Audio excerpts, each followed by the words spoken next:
كان الفداء العظيم والتضحية بكل غال ونفيس في سبيل مرضاة الله سبحانه وتعالى.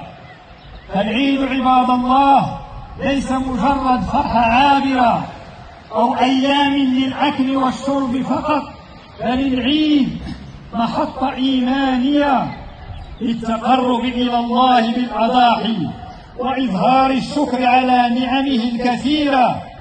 ودعونا لا ننسى أن الله سبحانه وتعالى لن ينال لحومها ولا دماؤها، ولكن يناله التقوى والإخلاص من قلوبنا.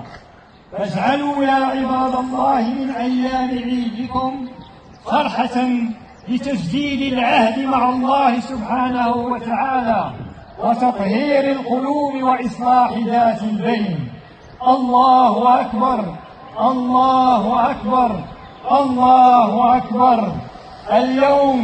اليوم يوم الصفح والعناق، يوم لجبر القلوب المنكسرة ببركات العيد وجماله، ويوم الانتعاش في أجواء السلام والسكينة بإنهاء كافة أنواع الخصومات والشحناء التي تظلم روح الإخوة بيننا. أيها المسلمون، اعلموا أن من أعظم أعمال هذا اليوم المبارك الإحسان إلى الناس وفعل الخيرات وترك المنكرات، فاحرصوا على تفقد الفقراء والمحتاجين.